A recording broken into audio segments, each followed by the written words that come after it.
Students.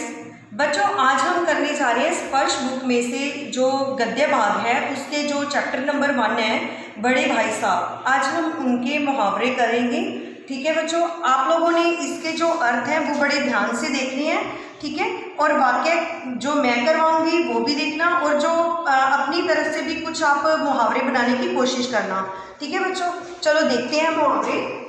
प्राण सूखना पहला मुहावरा है। डर लगना।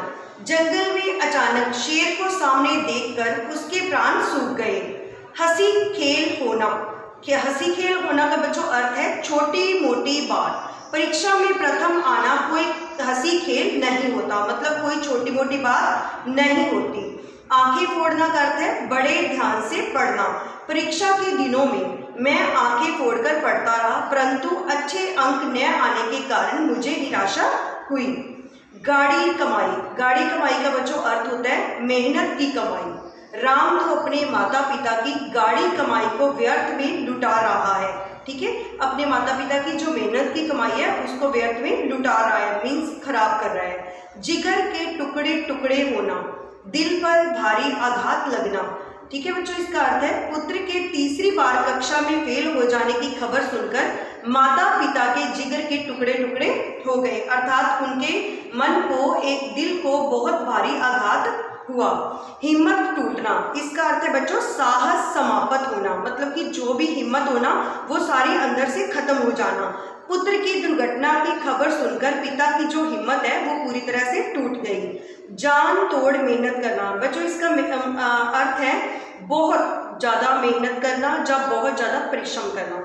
भारत ऑस्ट्रेलिया मैच के लिए सभी क्रिकेट खिलाड़ियों ने जान तोड़ मेहनत की। दबे पांव आना। बच्चों इसका अर्थ होता है कि चोरी चोरी आना, मीन्स पैरों की आवाज ही ना आने देना। ठीक है, रात को बिल्ली ने दबे पांव आकर रसोई घर में सारा दूध चट कर दिया।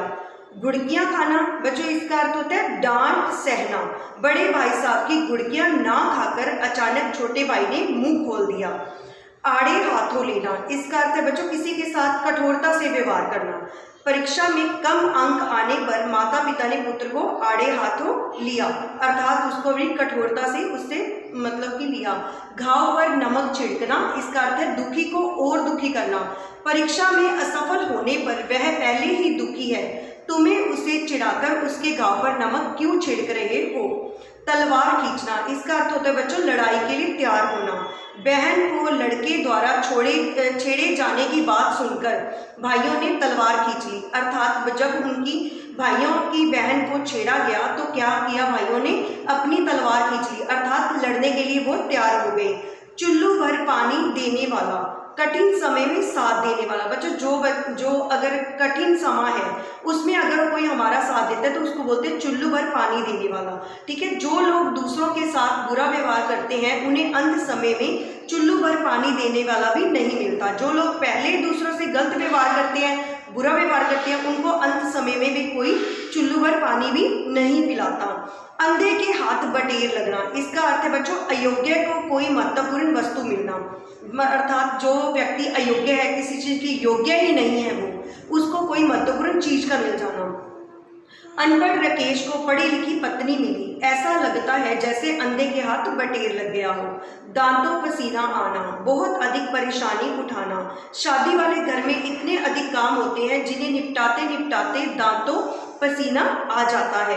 लोहे के चने चबाना। बच्चों इसका अर्थ होता है लोहे के चने चबाना। देखो, क्या हम दांतों से कोई लोहे के चने चबा सकते हैं? अगर ये ऐसा काम मिल जाए तो इसका अर्थ क्या होगा, बहुत कठिनाई उठाना। युद्ध में भारतीय सेना को हराना पाकिस्तान सेना के लिए लोहे के चने चबाने जैसा है। चक्कर खाना, भ्रम में पड़ना। बाली सुग्रीव की एक जैसी शक्ल से श्री राम चक्कर खा गए, क्योंकि बच्चों आपने रामायण में देखा होगा कि बाली और सुग्रीव दोनों की जो शक्ल थी वो बिल्कुल एक जैसी थी, जिसको देखकर श्री राम जी भी चक्कर खा गए थे। आटे दाल का भाव मालूम होना। कठिनाई का अनुभव होना। माता पिता की कमाई पर ऐश करने वालों को जब स्वयं कमाना पड़ता है तब उन्हें आटे दाल का भाव, जो दाल का भाव है वो मालूम हो जाता है। जमीन पर पाँव ना रखना मतलब कि बहुत खुश होना। जैसे आप लोगों परीक्षा में या क्लास में फर्स्ट आ जाते हो तो आप लोगों के भी जो पाँव हैं वो जमीन पर नहीं लगते, ठीक है। ऐसे ये वाक्य बना हुआ है, परीक्षा में प्रथम आने की खबर सुनकर महिमा जमीन पर पाँव ना रख सकी। हाथ पाँव फूल जाना, परेशानी देखकर घबरा जाना। छोटे बच्चे की बीमारी की खबर सुनकर माता के हाथ पाँव फूल गए। डायरी का एक पन्ना बच्चों नेक्स्ट चैप्टर है, इसके 2-3 मुहावरे हैं, आप लोग ध्यान से देखो। रंग दिखाना, प्रभाव या स्वरूप दिखाना। तुम मोहन को जैसा समझते हो वह वैसा नहीं है, जब वह अपने रंग दिखाएगा तभी तुम्हें समझ आएगा। ठंड पड़ना, इसका अर्थ है बच्चों ढीला पड़ना, मतलब कि ठंडे पड़ जाना। ओलंपिक खेल आरंभ होने वाले हैं, अभी भी तैयारियां पूरी नहीं हुई हैं, पता नहीं सरकार इतनी ठंडी क्यों पड़ी हुई है, ठीक है। आगे है बच्चों टूट जाना, इसका अर्थ है बच्चों बिखर जाना। घर के एक सदस्य की मौत से पूरा परिवार टूट जाता है। बच्चों आज मैंने आप लोगों को 2 चैप्टर्स के मुहावरे करवाए हैं, आप लोगों ने इनके जो अर्थ हैं वो नोटबुक पे लिखने भी हैं और लर्न भी अच्छे से करने हैं। ये जरूरी नहीं है कि जो मैंने आप लोगों को मुहावरे करवाए हैं आप वैसे उसके वाक्य बनाएं, बल्कि आप अपनी तरफ से कोशिश करना कि मतलब आप खुद अपनी तरफ से वाक्य बना के उनको नोटबुक पे लिखो, ठीक है बच्चों। Stay home stay safe. Okay बच्चों।